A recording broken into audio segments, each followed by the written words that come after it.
My name is Anna Lukai. I attend the City College of New York, and I'm from Brooklyn.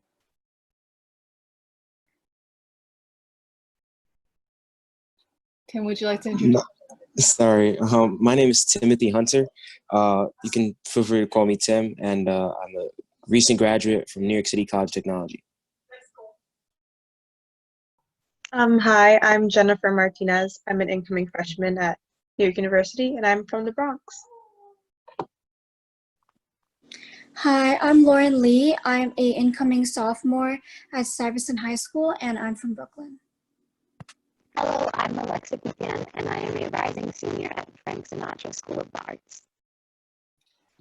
All right, let's get started.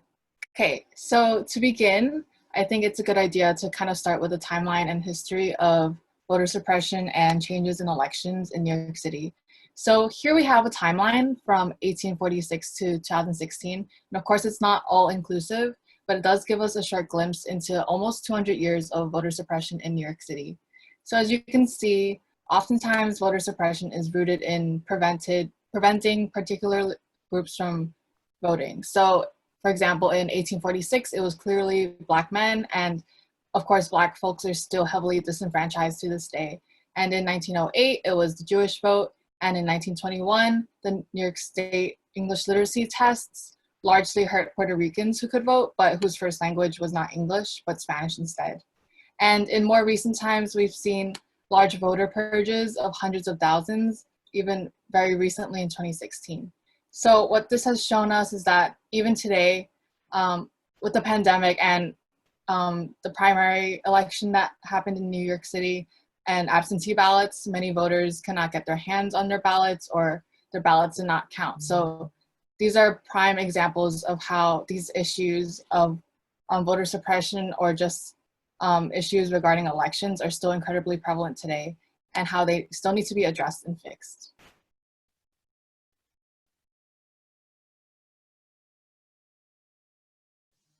So next up, we have the important figures. I hope everybody can see me on the camera. That kind of have an impact on New York City elections, and especially voter suppression.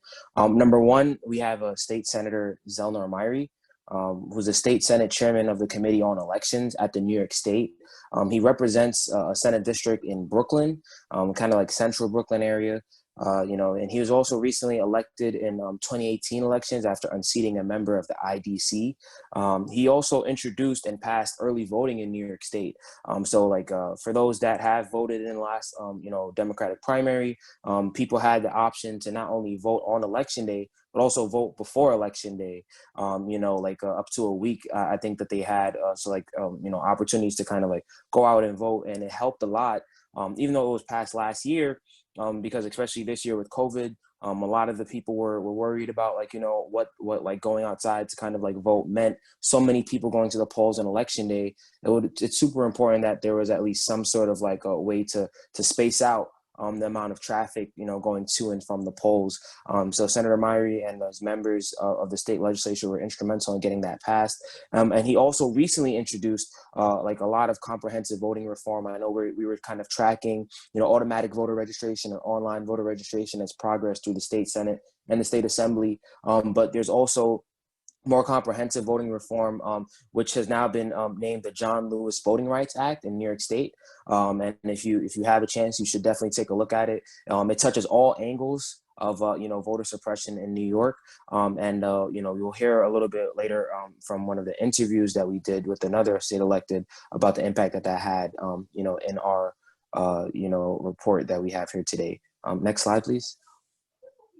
Another very important person is Executive Director Michael Ryan, who's Executive Director of the Board of Elections. So the Board of Elections is super instrumental as it relates to make sure we get out more information about the vote and spread voter registration awareness. They're responsible for maintaining everyone who is registered. And I'm not sure if you were listening recently when you heard what Anna said. In the past recent years, we've seen thousands of voters being purged for many different reasons, and then even with recently the absentee ballot, seeing 1 in 4 absentee ballots get counted in the last Democratic primary. There's so many questions about, whether or not there's going to be a more transparent process moving forward, which is why we need, people like Executive Director Michael Ryan, people like State Senator Zelma Omari to do everything that they can to ensure that everyone's vote is being counted and that the polls are as accessible as possible for all. Recently, they've asked for more additional funds to ensure that the integrity of future upcoming elections are doing well. But with the state budget, with everything that's happening with COVID and with the city budget, we're going to have to see what happens. Hopefully, the funding for, the Board of Elections and everything else that we want to do remains the same throughout the whole entire process that we want to do moving forward. Hi. So the first interview that was conducted for our group was for Assemblymember Deanna C. Richardson, who represents the 43rd Assembly District, which is in Brooklyn, New York. And so the first question that we asked her was where she felt there were issues in terms of absentee ballots in past elections. And one thing she noted is that, it was a difficult circumstance, and that although the DOB did the best that they could, there were issues such as prepaid envelopes not receiving postmark date, which led to voter disenfranchisement and people essentially still being forced to go to the polls, despite the fact that they were undergoing the process to vote absentee. And when asked about how we can make the process more inclusive and also go about sort of addressing these issues, she suggested things such as same-day voter registration, automatic voter registration, and also taking cues from other states and maybe even looking at a ranked choice voting system, and essentially just looking at the legislation that is present and seeing how it can uphold our current system. And the third question that we asked her is, in her position, because she does have a position of influence, what she wants to do for her community in order to ensure safety. And she again mentioned promoting early voting, absentee ballots, but the main thing was keeping people informed and the safety that comes with that in and of itself. And she even referenced the MTA phrase, know before you go, because that really is what the importance lies in. It's about making sure that people are informed. They're informed about their polling sites. They know all relevant information in order to make sure that they are being safe.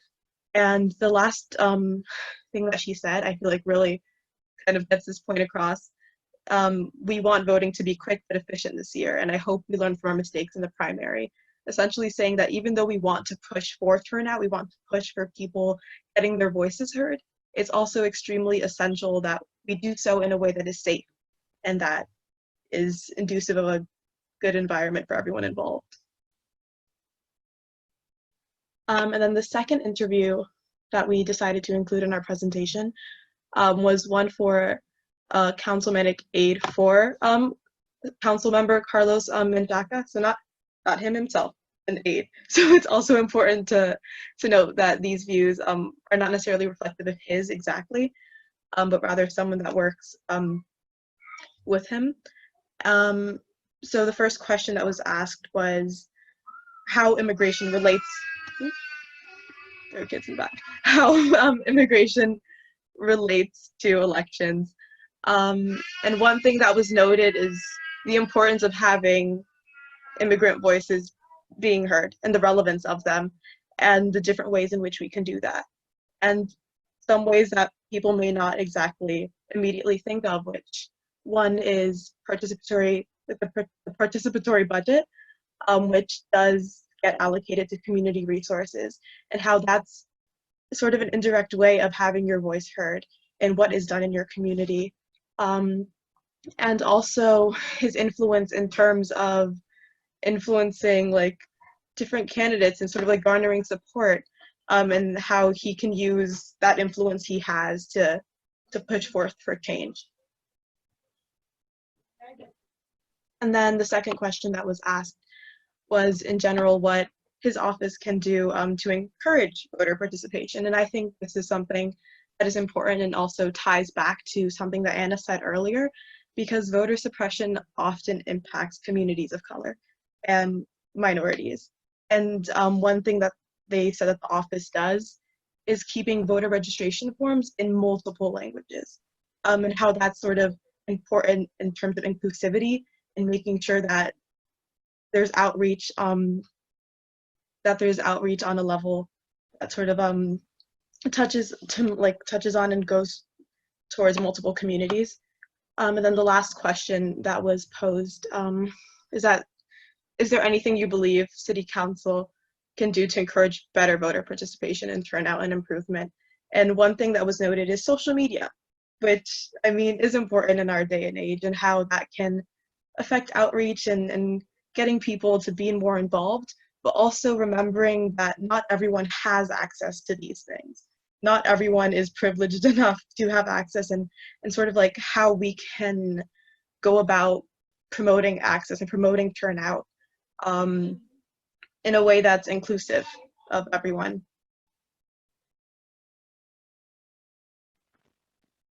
Moving forward, our goal is to have other advocacy groups and agencies, including the ACLU, that fights to make voting easy and accessible for all New Yorkers by advocating for reform to the policies, processes, and practices of how New Yorkers vote. The other programs hope to empower voters and protect democracy. Others conduct elections, voter outreach, and education.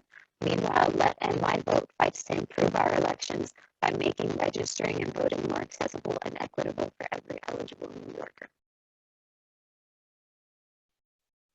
We also would like to promote that people can get involved despite maybe a lack of power or representation. You can always be donating to organizations, increase personal awareness and civic engagement, encourage your peers as well as your family members. Always search for your own sources. Don't always stick to the same outlets or news sources.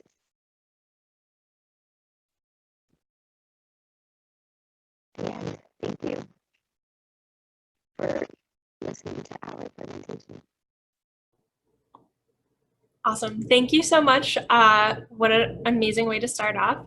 I'm going to shuffle in our next set of ambassadors, but thank you so much, you guys. You did a great job. Thank you.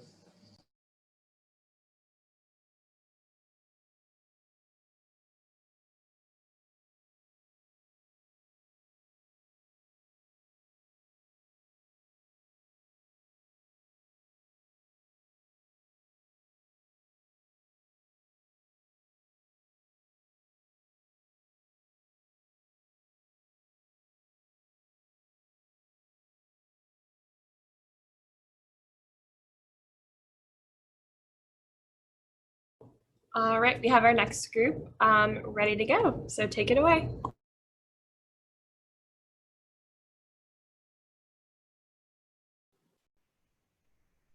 Hi, my name is Mira. I'm 16 years old. My pronouns are she, her, hers, and currently I have a bun, earrings, and I'm wearing a patterned shirt. And if any of my group mates would also like to introduce themselves before we start, you can go ahead.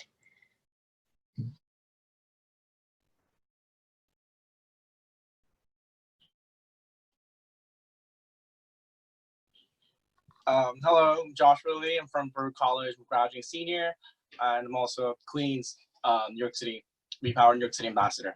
Thank you.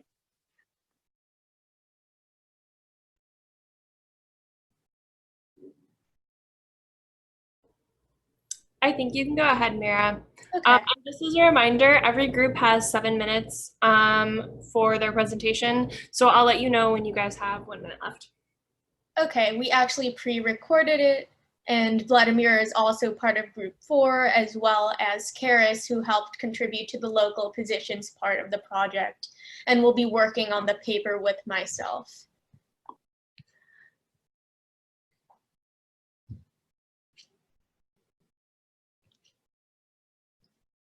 Can all of you see the screen? Just making sure. You can give me a thumbs up if you have it. We can see it. Okay, thank you. Stem around the question of Our research stemmed around the question of how COVID-19 has affected undocumented immigrants in the New York City area. Through this, we are able to deduce that the community would be disproportionately high due to 3 factors. 1, geographic distribution. 2, employment. And 3, accessibility, especially that of healthcare. Now, to move into some statistics, as you can see, the concentration of COVID-19 cases throughout the country, while the second graph portrayed the distribution of undocumented communities throughout the United States. Comparing the two, one can clearly see how in areas of higher concentration of undocumented, there's also a greater concentration of the virus, portraying the national implications of such.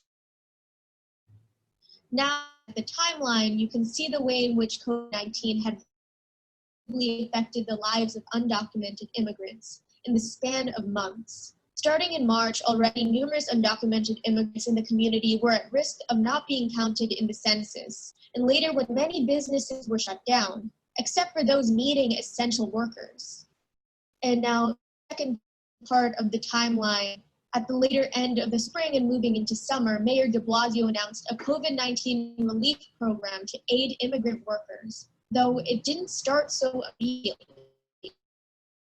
Later, the only Immigration and Custom Reform Enforcement Office in New York City was closed, with 100 detainees in New York City and New Jersey having been infected by the virus.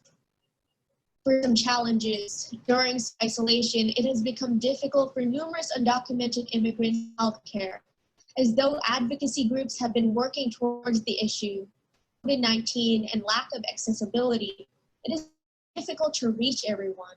With high unemployment rates and due to the unequal distribution of the virus, many in the undocumented community have known to have become at a high risk for contracting it. Not only this, but in terms of the census, once again, many undocumented immigrants are at risk of not being counted, especially due to self-isolation. This will cause the perpetration of the lack of resources towards said communities in New York City. Further, considering the translation of many documents concerning COVID-19, the spread of such information to undocumented immigrants is also another challenge which the population has to face. And now for some more statistics. Looking at this, a large portion of the workforce within the major private sector industries at risk for COVID-19 consist of undocumented immigrants. You can see how a large portion of the community has been potentially affected by the virus during this period in time due to their employment. Now, taking a deeper look into more statistics, you can also see how people of color, POCs, been disproportionately affected by COVID-19 at large. The majority of said communities are also advocating on their behalf for greater access to healthcare for the undocumented populations residing in the United States. A few key figures who have had a significant impact on undocumented during this period: Customs Enforcement, also known as ICE, as well as the Center for Disease Control, the CDC. With the CDC and the president overseeing healthcare guidelines for this period in time, ICE has held many undocumented immigrants in detention centers, a direct influence upon the health of certain individuals within the community. And for more key figures, numerous advocacy groups and pro bono lawyers who have been working with undocumented individuals in order to provide them with aid and support in self-isolation. Finally, to expand on influential local positions, all of these are dependent on the people's voice and those who are living in the neighborhoods for which they are available. By this, they hold impact for undocumented individuals and the issue that they may be facing due to COVID-19, and they're able to raise them in conversation, for example, with community boards and through mutual aid. And now passing the mic to Vladimira. To better understand how COVID has impacted the undocumented community, our group held interviews with a dreamer, policy professor, and a nonprofit that serves the immigrant community, especially the undocumented community. In our interview with the dreamer, we learned that she lost her babysitting job and is ineligible for unemployment. Her family has been living off their combined savings, and food banks and pantries have been a huge help to her family during this time. We also learned that she fears the outcome of the rent moratorium being lifted. Next, we spoke with an educator who teaches in the classroom but also works with young women across New York City, and realized that though there have been a multitude of organizations working to help said neighborhoods, COVID-19 had also revealed how many of these issues are systemically ingrained and do still need to be addressed with significant change. In our interview with the nonprofit, we learned that during the pandemic, many nonprofits didn't stop providing their services. Instead, they kept the funds running to support them. Some services they offered were wellness checks, food, cash, and legal assistance. Next, we have here some active advocacy groups we found in our research. These advocates are providing access to resources and knowledge for the undocumented immigrant community, legal services, medical resources, including for uninsured and underinsured, mental health resources, and intimate partner violence support, COVID-19 relief funds, undocumented workers funds, and other forms of monetary relief. Now, if you're wondering how to advocate for the undocumented community, here's a list of actions you can take to help those in need. You could start a fundraiser and donate to those in your community or directly to a credible nonprofit. You could volunteer as a translator, and you could also call your local representatives to speak up for those that are undocumented. To date, the updates that we have pertaining this topic are certain evictions during the COVID-19 emergency are prohibited with the Tenant Safe Harbor Act. Food resources are more accessible with many voluntary and government food programs throughout our city, such as Get Food New York City. And both legal and immigration services are more accessible over Zoom. Still, some of the continuing issues are lack of access to healthcare, limited access to employment and financial insecurity, legal and immigration issues involving actors chased by ICE. If you're someone you know needs resources during this period in time, there are many useful resources which have been provided by the mayor's office. Even more so, a website, informedimmigrant.com, includes a myriad of information pertaining to funds for undocumented workers, COVID-19, etc. We would like to extend a big thank you to everyone that is listening. New York City Votes, the We Power Ambassador Program, and especially to Olivia Brady for your guidance throughout this project. Thank you.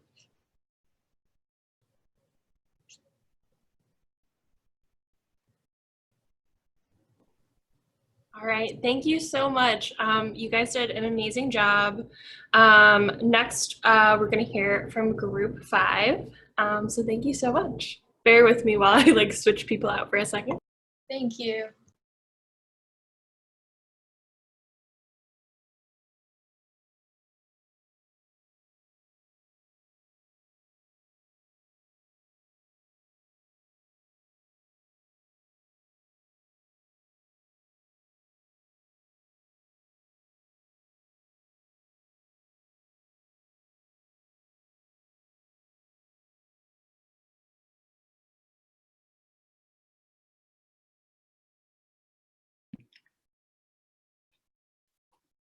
All right, group 5, you guys can go ahead and get started.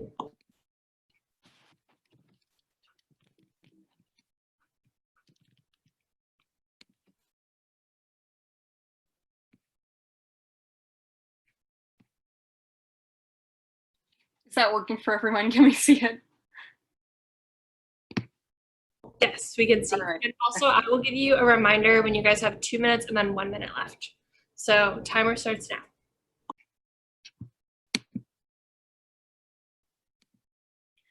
Hi, everyone. Welcome to the We Power NYC Group 5 presentation on environmental issues. My name is Katarina, and I am a rising senior at Stuyvesant High School. Helen, would you like to introduce yourself? Hi everyone, my name is Helen. I'm also a rising senior from Dual Language High School, and I'm from Brooklyn. Yeah.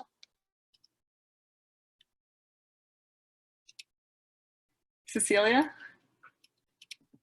Hi, my name is Cecilia Castellon, and I'm a rising junior at Information Technology High School, and I'm from Queens. Wally. Hi, my name is Wally. I'm a senior at the City College of New York, and I'm from the Bronx. And James. Hi, my name is James Larison. I'm a rising sophomore at Hunter College, and I'm from the Bronx.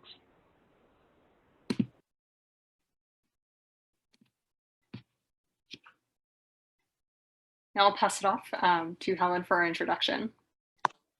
So hi everyone. So our topic, like Katarina introduced, is on environmental issues. We specifically focused on the regulation of carbon dioxide emissions in New York City. So this presentation, we will cover the roles of different community stakeholders, how you as young people can get involved, and some major highlights from our research and our interviews. So this topic is extremely important to us because we think that it's very complex and it's also a very prominent issue with far-reaching consequences. So climate change, yeah, we hear it all the time, but we decided to focus on a specific aspect of carbon emissions. And ultimately, we learned that there's no action that is too small, and we hope that everyone just continue acting for the better good.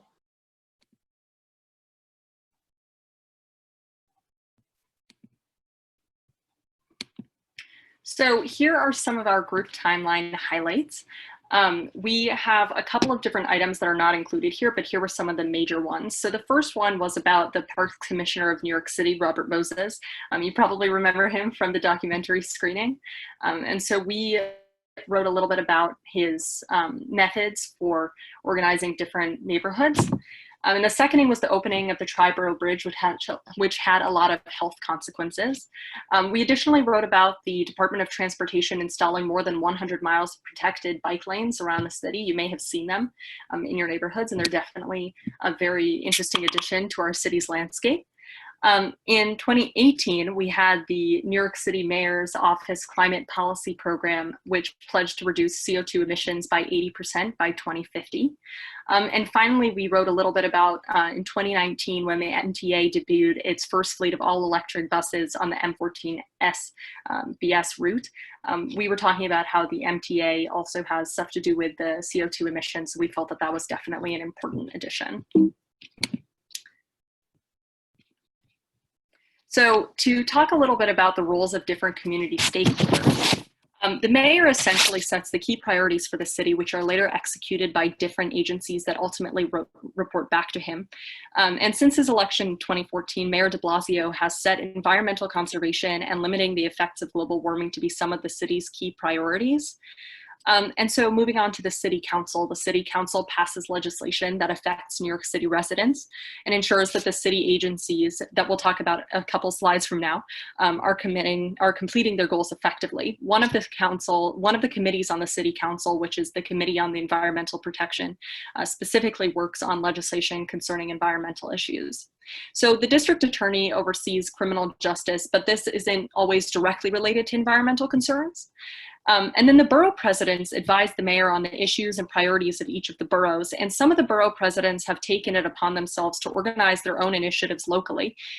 For example, the Manhattan Borough President, Gail Brewer, has supported projects aimed at mitigating rising sea levels on the east side. And Brooklyn Borough President, Eric Adams, has worked to preserve parks, reserve land for planting trees, and has launched a clean energy program. So additionally, the public advocate contributes to the role that we already discussed of the city council by serving as a non-voting member. The comptroller determines how the city budget is distributed, which directly affects the environmental focused agencies. And finally, the community boards collectively advise various city officials, and each of the community boards has different committees, and a couple of them include environmental protection, which shows that it is definitely a priority amongst many of the communities in the city. So on this side, you'll see a list of a couple of government agencies and non-governmental organizations that have particular influence over environmental issues in the city. Although I won't read all of the names out loud, here are three of the agencies that I found particularly interesting and their unique purposes. So one of the government agencies is the Mayor's Office of Sustainability, which specifically involves a team of architects, data scientists, engineers, policy advisors, and city planners who collectively work to make the city green greener and decrease New York City contribution to climate change. The New York City Department of Parks and Recreation maintains New York City parks, monuments, and other public infrastructure. Their ultimate goal is to promote sustainable green spaces for all New Yorkers. And then one of the non-governmental agencies that I found particularly interesting was the Natural Resources Defense Council. It's a nonprofit organization that focuses on many pressing environmental concerns, including CO2 emissions, which was our group focus. They work with many national and community stakeholders to advocate for legislation and policies that promote environmental sustainability. And now I will pass it off to Cecilia to finish out our presentation.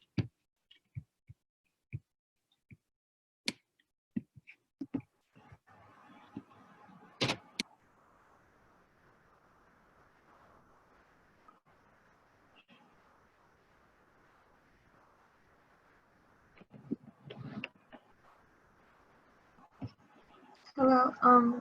So many of us interview are either our friends or activists. So for example, James interviewed the Climate Speaks advisor and NYC climate activist Irene Khan, and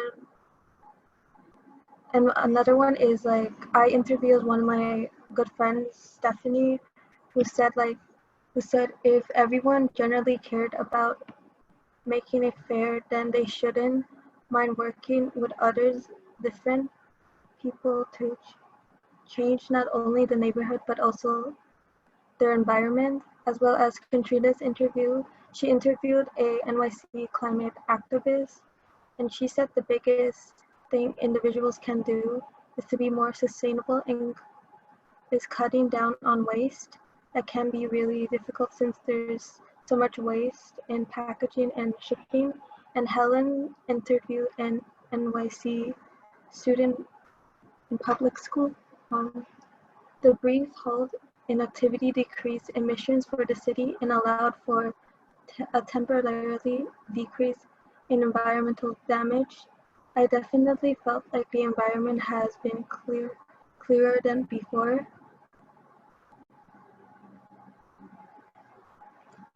And then finally, we have many ways that New York, NYC students can help make a change. One example is people can volunteer at local charities, like cleaning up the beach, or maybe finding ways to help the environment, in their community. And another one is participating in non-profit programs that centered on climate-centered issues. And then finally, you can also try to organize and protest for climate change to have so that you can impact your community in a good way.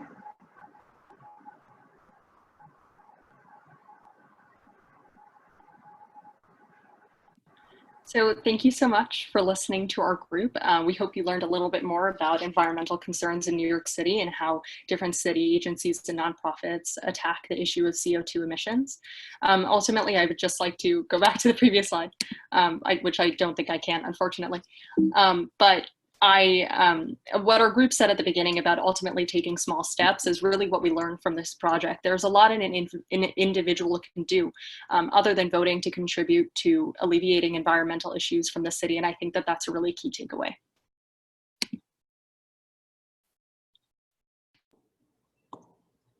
Awesome. Thank you guys so much. Again, fantastic presentation.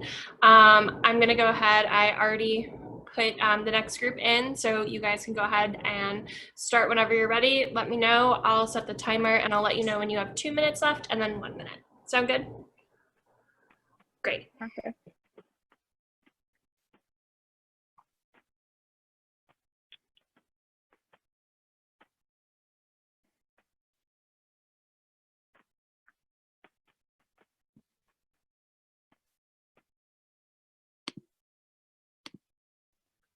All right, hello everyone, we're good to go.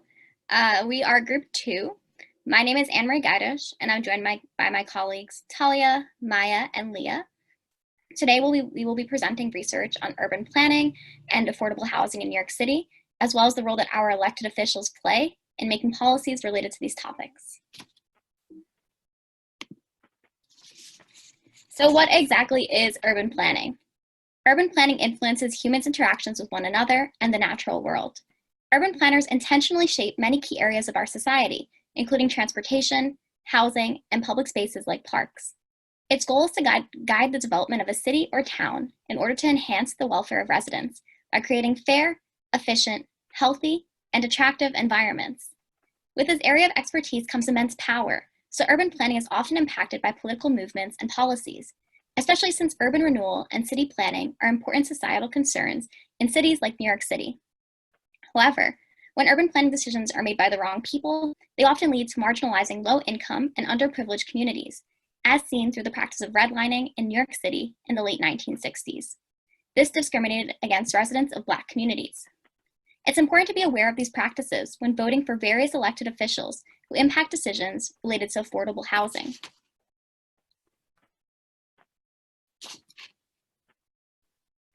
So this is a very simplistic timeline because it is a very complex issue. So in 1867, the first tenement law was passed in New York City, which improved living conditions for tenements. And in 1926, New York State passed the Limited Dividend Housing Companies Act, which was really the first act nationwide to offer a subsidy for affordable housing by reducing the overall cost of mortgages. And then throughout the 20th century, Robert Moses was given power over public housing, which ultimately fueled segregation throughout the city.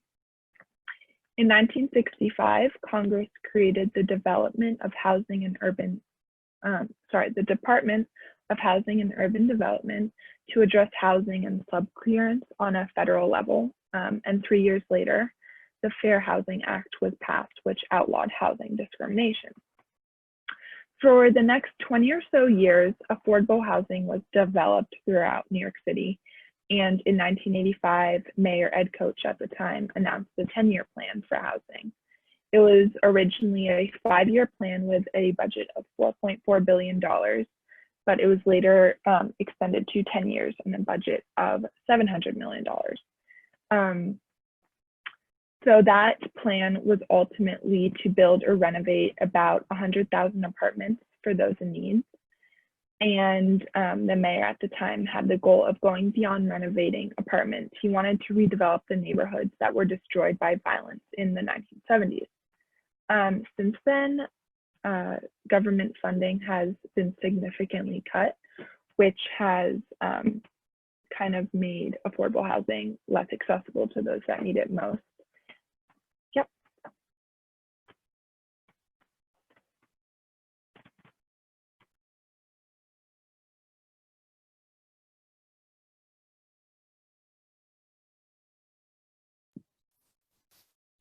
So these are some key figures that Talia just talked about. So we have Mayor Fiorello LaGuardia, Jane Jacobs, and Purnima Kapoor, who is actually a more recent figure in the history of affordable housing.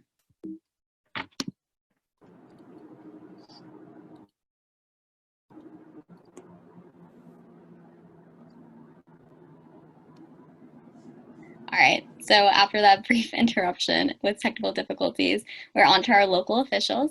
So there are a lot of different local officials who impact affordable housing policy, and the most eminent of all would be the mayor, who creates the affordable housing plan. So as was mentioned before, in May 2014, Mayor de Blasio developed a plan to improve affordable housing, and he wanted to create an initiative to have 200,000 more affordable housing units in the next 10 years. If we move on to City Council is responsible for developing and approving the budget for affordable housing. And on July 1st of this year, they approved a budget that cuts funding for affordable housing by 40%, which could result in a loss of 21,000 apartments over the course of the next 2 years. That's a pretty significant decrease in funding. We also have district attorneys who represent neglected individuals in low-income housing, and a lot of times they're really there to make sure that these residents aren't getting taken advantage of, and they're aware of their political and also legal rights. For the public advocate, this is one of the most public-facing positions that we're going to talk about. They create petitions, educate the public, host strikes, and form a lot of different advocacy groups related to issues like affordable housing. And then we also have the comptroller, who ensures that taxpayer money is spent in a way that promotes the common good.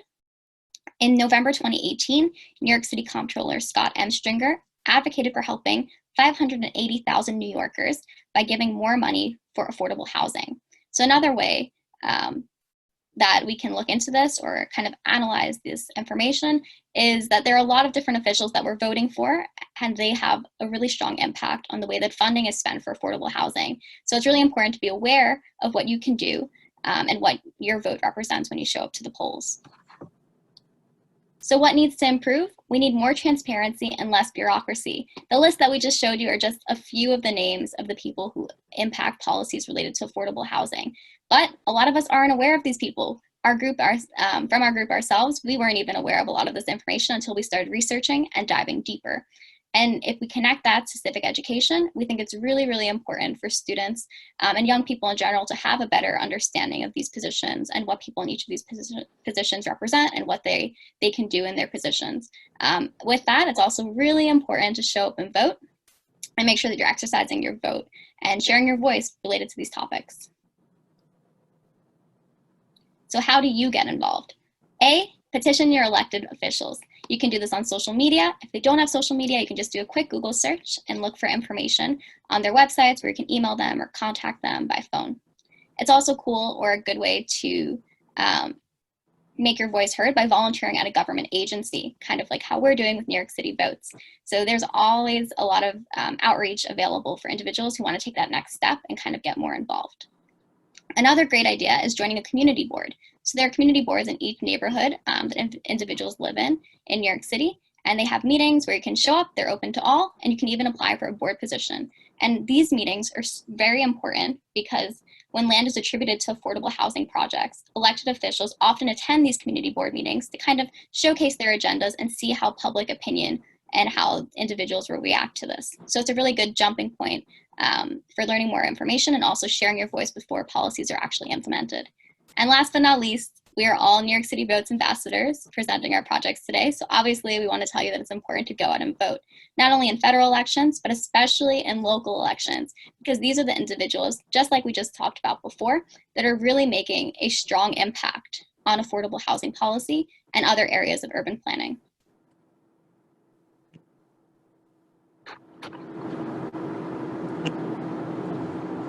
So for interviews, each of us kind of interviewed a different person. Talia interviewed Matt Pitt, who is an NYC vote coordinator and currently an urban planning student. Maya interviewed her father, who is actually a contractor, and Anne-Marie interviewed Abraham, who is her friend.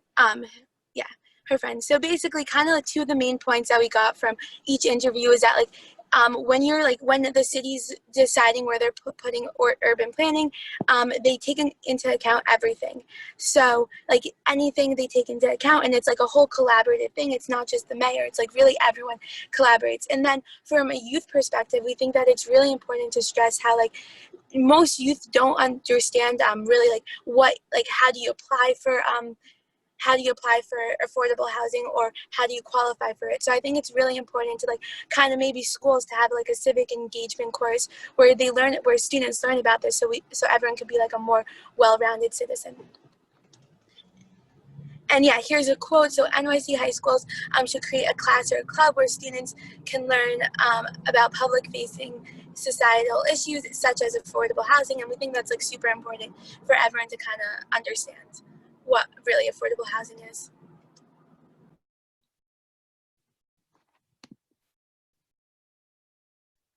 So in conclusion, it's extremely important that we continue to educate ourselves and others on issues involving affordable housing and other topics related to urban planning.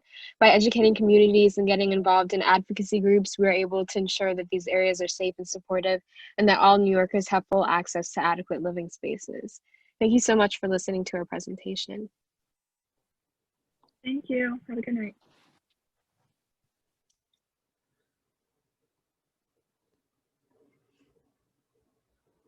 Thank you so much. That was so fantastic and informative. Now I'm going to kick it over to our next group, and they did their project about education. So you guys can go ahead and get started whenever you're ready. Do please keep in mind the time. I'll send us a message when you have 2 minutes and then 1 minute, but just make sure that we're staying within that 7-minute range.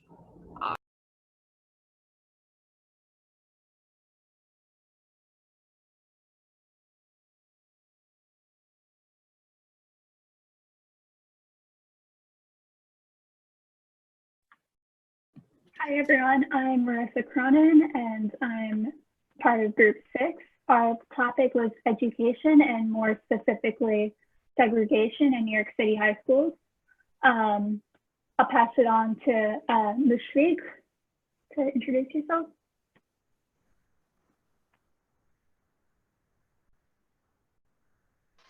Hi everyone, my name is Mushfiq Malan.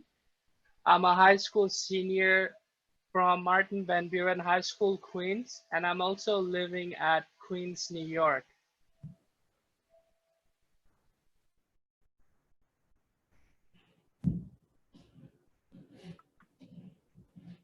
And Sarah?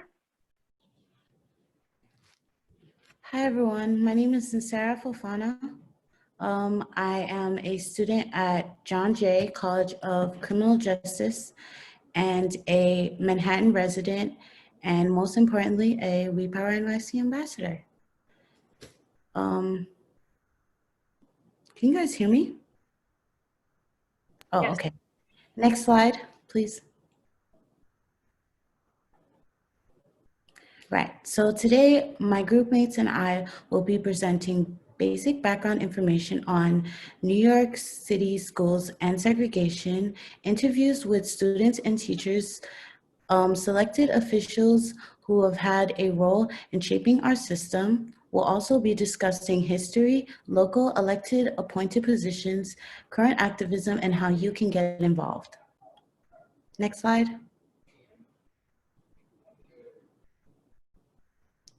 Now, we have a major problem because New York City public schools are not only segregated by race and ethnicity, but also by wealth and disabilities. And since the 2020 COVID-19 pandemic, these issues have only worsened. Next slide. For example, for fall of 2019, only 7 Black students were given seats at Stuyvesant High School out of 895 students. And at Staten Island Tech, only 1 Black student was admitted and 11 Hispanic students out of 304 students that could have been admitted, only a few of them were people of colors. Next slide.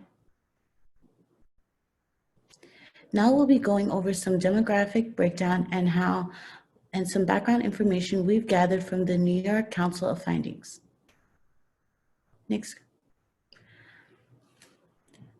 For example, we can see here in this graph that in New York City public high schools, we have Black and African American students and Hispanic students, an overwhelming amount of them in public high schools, but in specialized high school, we have very few amount of them and mostly Asian and white students in these high schools. Next slide. Not only are schools intensely segregated by race, ethnicity, and economic status, but also by borough. We can see that Bronx, Brooklyn, and Manhattan are very severely segregated, and students of colors don't always find themselves in the same classroom as other students. Next slide.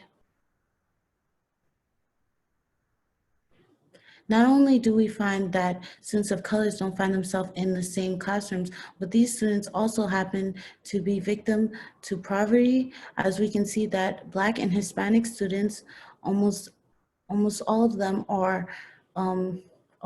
them suffer greatly from poverty, whereas other students don't suffer just as much.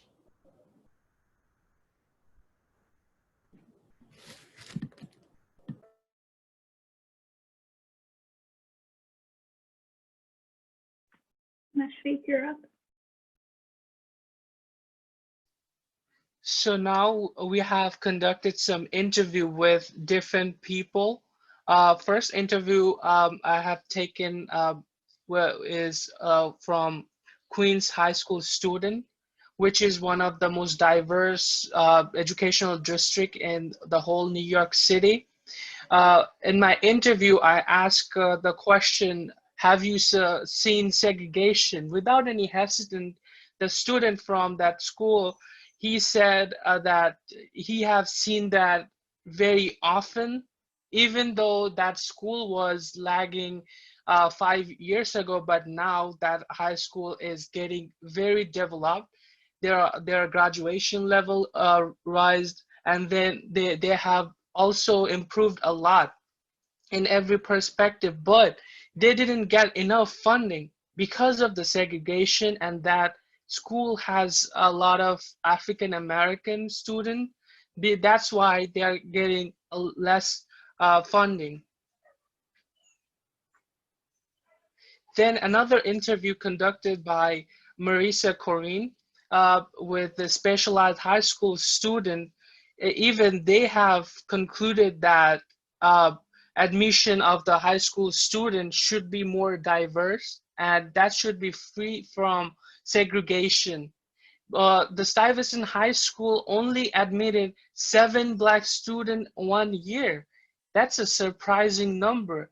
Even they have developed a lot because of the segregation, the colored American, the minorities student, they are getting low chances.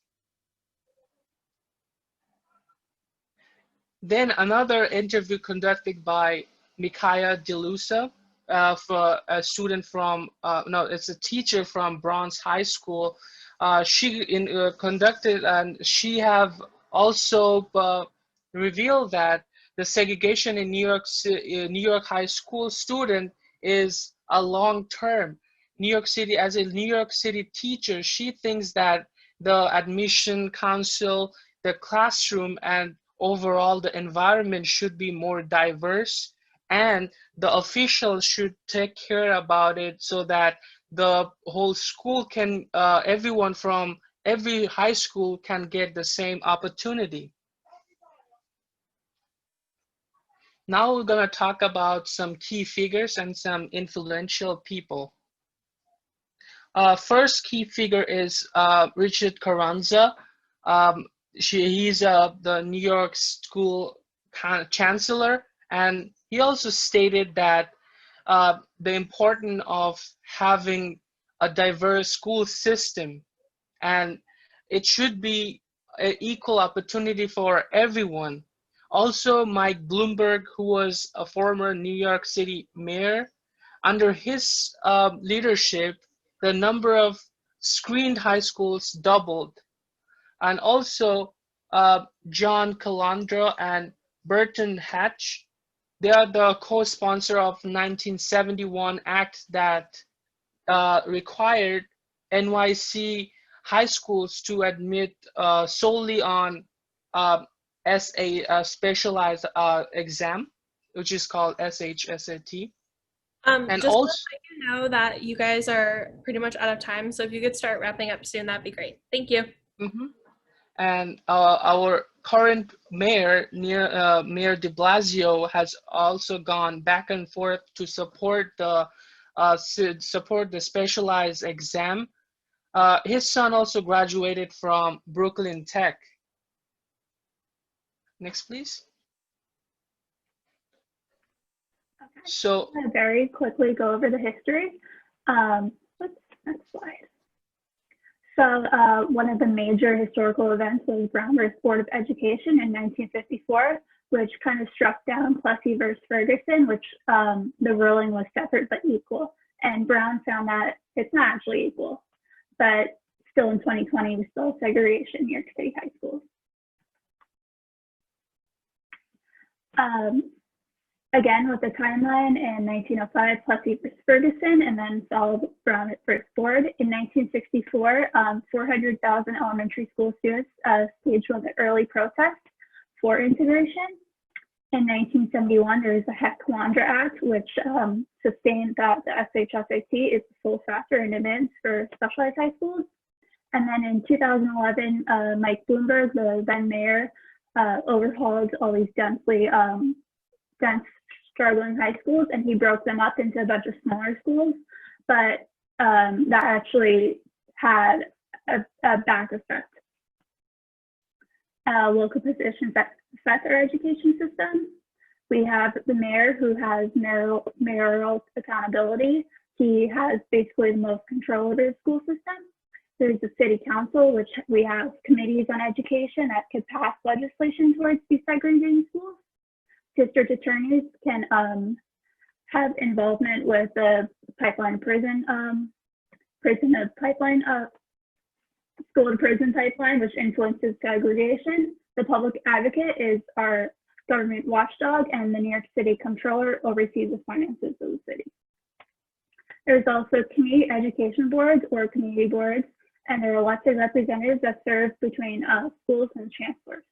And then normal New Yorkers can get involved with issues through student-like organizations or community organizations such as Integrate New York City, Teens Take Charge, or there's also a parents and students organization. Here's an example of what Teens Take Charge has done. And they've also very recently had a Safe Summer Youth Employment Program issue, which they somewhat succeeded in. And thank you all.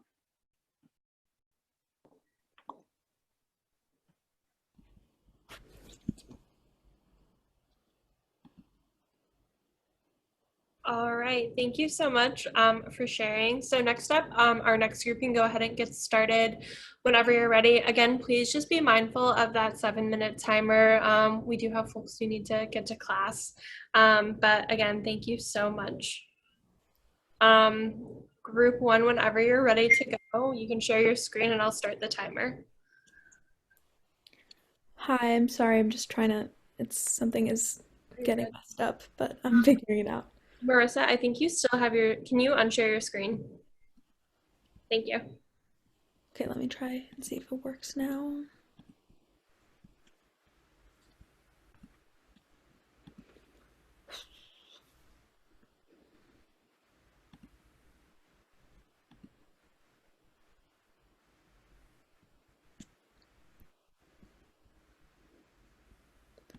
Sorry, I'm having trouble sharing my screen right now. If you guys want to save time and have the next group go first, that might be helpful. Oh wait, no, it's working. We got it. Okay. Hi, I'm Lila, and we're just gonna not introduce ourselves to save time, but we did our project on stop and frisk, so here we go.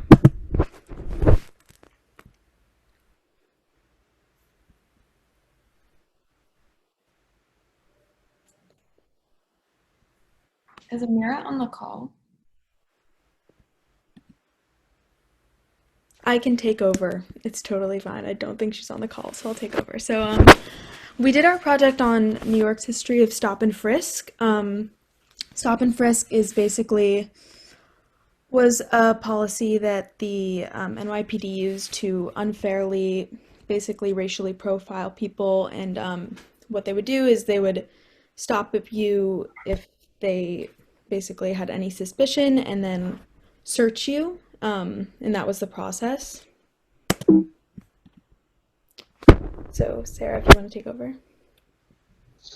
So the history of stop and frisk, it dates back all the way to 1968, and one of the main cases that's known for it is Terry versus Ohio, where the Supreme Court basically gave the okay to police to conduct stop and frisk until 1972, where it started getting out of hand, and then they started getting monitored for 500 hours to see what disorderly conduct they're performing and what they're doing wrong. And then when they were paroled properly in the 1990s, crime started to go down. And then around 2011, it was more known that it started affecting mostly the colored population, including the Latino community, and police were starting to only target the colored people and disregarding people who are non-colored.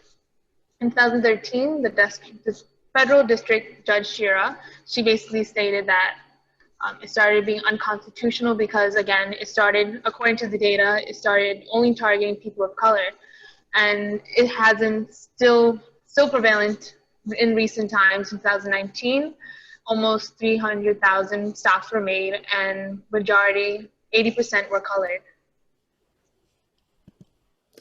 So these are two of the key figures. We're starting with the former NYPD Commissioner Raymond Kelly. He worked with Mayor Bloomberg to really increase the number of stop and frisks. It was part of their policy. They really kind of spoke about, they were tough on crime, and so they used stop and frisk to kind of, that was their attempt to lower crime, but it was really obviously a racist policy. Judge Shira was obviously the one who ruled stop and frisk unconstitutional, although it still goes on today. She was the judge during the Floyd versus New York case, and so that's why we also have David Floyd. He was one of the plaintiffs, and during the Floyd versus New York case, that was the case, obviously, that ruled stop and frisk unconstitutional. These are just some of the key figures. Also, these are some of the advocacy groups. The advocacy groups kind of work as the liaison between, obviously, the people of the city and the higher up government. All of these groups have worked to give more of a voice to the people that are affected by stop and frisk. And actually, I had an interview with the CCRB, someone who worked at the Civilian Complaint Review Board, and he spoke to me about the process of going through complaints against the NYPD, and they still work today. So this just is kind of more evidence that although it was ruled unconstitutional, we still see NYPD doing problematic things. Okay, so now we have our two positions that we chose that we really felt that were affected by stop and frisk.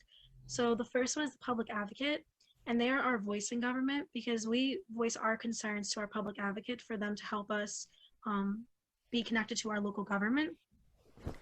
They're able to sponsor or co-sponsor legislation, and one of the public advocates that actually helped help stop and frisk was Mark Green, because and then another one that we had was our mayor, because he is part of the executive branch of the New York City's government, and they have many responsibilities in our topic, because the mayor can decide whether or not policies can be put in place, and especially with stop and frisk, this policy is unjust for what's happening because it's targeting people in poorer and lower income communities and minorities. So as a group, we conducted interviews with our teachers, and since our group ranges in age, we had teachers from middle school English teachers to college political science professors that we interviewed. We also interviewed our peers of color, as well as a representative from the Civilian Review Complaint Board, which, as Lila said earlier, is an organization that investigates the allegations of police misconduct.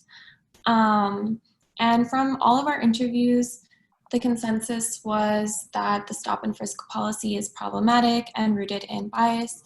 I can speak to my own interview that I conducted with my friend Isaiah. He's an African-American male, he's 20 years old, and he's from the Philly area.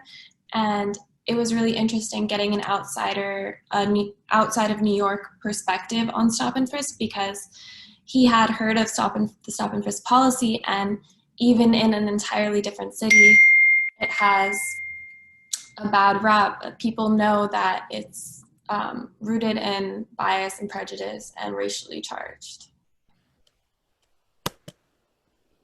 So we'll do the conclusion now. So really from this project, it validated what we already knew, that stop and frisk is a completely unjust policy that has really deeply harmed communities of color in New York City.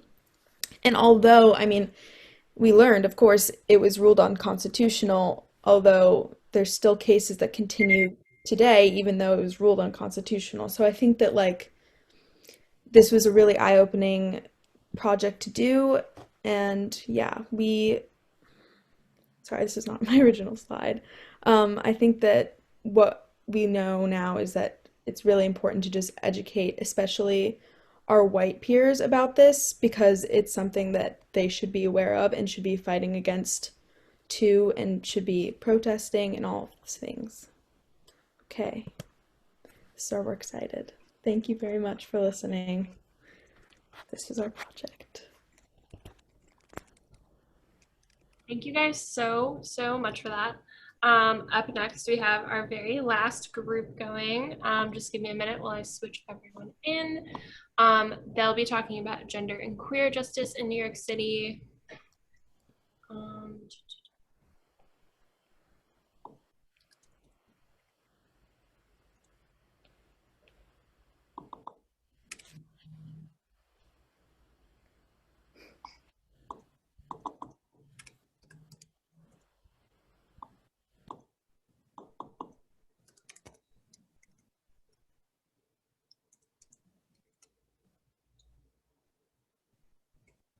All right. Is Dawn on the call?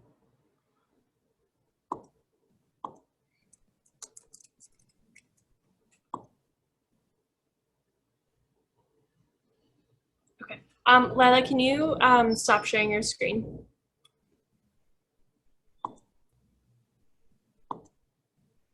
Awesome. Thank you. Okay, so Charlotte and Zainab and Francesca, I'm not quite sure where Dawn is, but do you guys feel comfortable getting started? Awesome.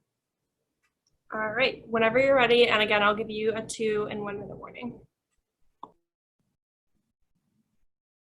Okay, let me just screen share.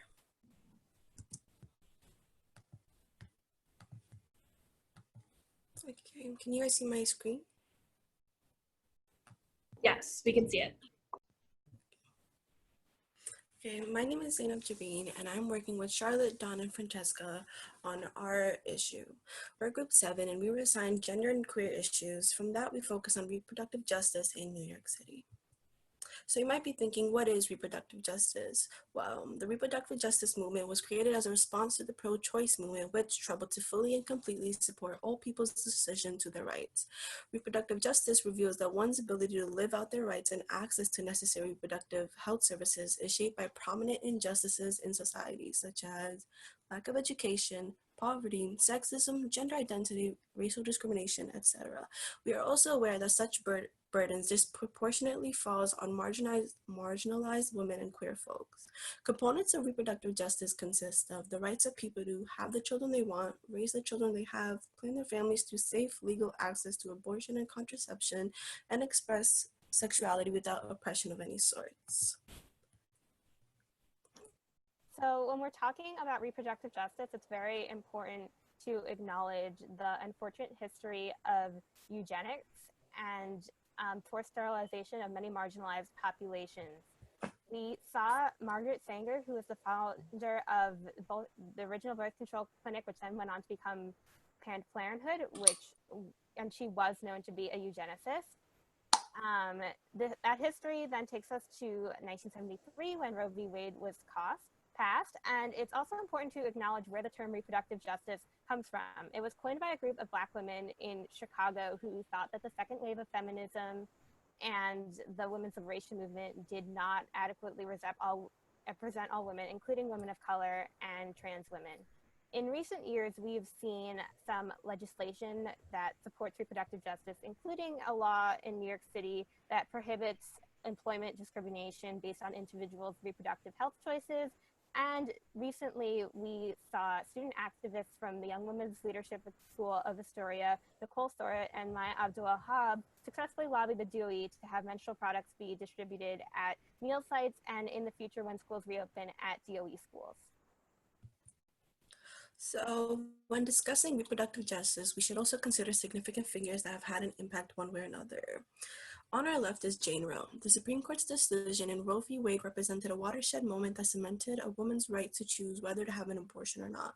Jane Roe was the plaintiff in the landmark American legal case in which the U.S. Supreme Court ruled in 1973 that individual state laws banning abortion were unconstitutional.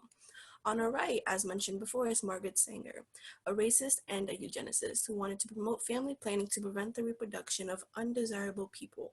Her family planning clinic in New York City was the first in the country and later became known as Planned Parenthood. So transitioning to how different New York City public servants impact this issue, we chose the two major positions which have the most influence. The first is the City Council. So the City Council is the city's legislative branch, and the City Council can write and pass laws which uphold reproductive justice initiatives. They can also fund reproductive justice programs in the city budget. For example, the City Council has the power to ensure there are free menstrual products in public schools, end employer discrimination on the basis of an employee's reproductive health choice, and allocate funding for abortion clinics across the city. And council members are also members of groups like the Commission for Gender Equity or the Women's, the Committee on Women's Issues, different bodies which have a lot of sway over these issues. The second is the public advocate. The role of the public advocate is to ensure that all New Yorkers receive the city services that they deserve. The public advocate is known to be the voice for those who are too easily overlooked in New York City populations, and as such can hold the city accountable for those lacks of services. The public advocate is in a unique position to allocate reproductive justice needs across city positions. So I interviewed City Council candidate Jordana Lusk, as well as youth activists Nicole Sorit and Maya Abdul-Wahab, who are the founders of Fem Street. And one thing that I really took away from that interview with them is because they are student activists, we were talking about how many young people might feel that frustrated, like their voice doesn't matter. And they really emphasized starting small, focusing on your local community and finding an issue that you are passionate about that you can make a difference in.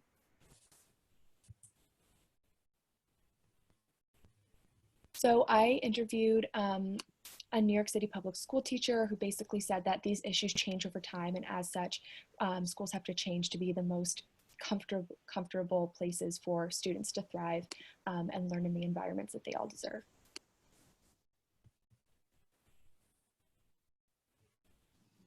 The ways you can get involved is you can vote, educate your family and friends about why you support access to reproductive health care. New York citizens can influence their elected official to make change, and you can even go to reproaction.org to link up with activists around the world which increase access to abortion and advance reproductive justice. Thank you for listening. Thank you. Thank you so much. So that's the last of our presentations. Again, I just want to say thank you so much to all 32 of our ambassadors. It's been an incredible pleasure and privilege to work with so many bright young people over the summer. A few of them will be staying on through the November election to continue doing get out the vote work and a few other projects. But these presentations and their final research papers will be available to view on our website, and we'll be sure to share all of that information with you all when it's published. But again, just want to say thank you so much to everyone. So I think that's it for now. Thank you for joining us, and have a great night, everyone.